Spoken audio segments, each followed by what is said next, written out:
अब हम लोग समझेंगे 1830 में फ्रांस में कैसे रिवॉल्यूशन आया। तो 1830 के जुलाई महीने में फ्रांस में पहला रिवॉल्यूशन आया। तो हम लोग सबको पता ही है कि 1815 में जो वियना कांग्रेस बनाया गया था नेपोलियन के हारने के बाद, वहां पे फ्रांस में बर्बन डायनेस्टी को फिर से लाया गया था। तो फ्रांस में 1815 के बाद बर्बन डायनेस्टी रूल कर रहा था और वो लोग का जो किंग था वो थे लुइस फिलिप।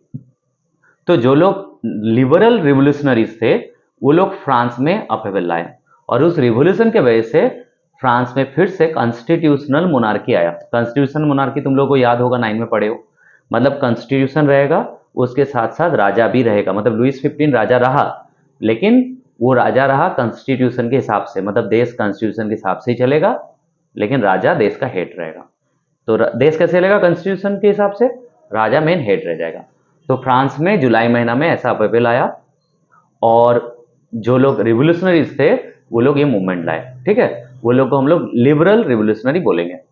और जुलाई में ये अपहेबल आने के बाद इसका पहला इफेक्ट मिला हम लोगों को बेल्जियम में, जो यूनाइटेड किंगडम ऑफ नेदरलैंड्स से अलग हो गए। हम लोग सबको पता है कि 1815 में बेल्जियम को यूनाइटेड किंगडम ऑफ नेदरलैंड का पार्ट बनाया गया था, लेकिन फ्रांस में जैसे रिवोल्यूशन आया बेल्जियम में भी रिवोल्यूशन आया और बेल्जियम नेदरलैंड से अलग हो गया, यूनाइटेड किंगडम ऑफ नेदरलैंड।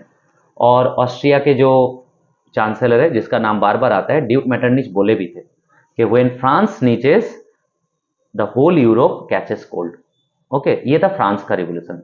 अब हम लोग ग्रीक वाला समझेंगे। ओके, नेक्स्ट टॉपिक में।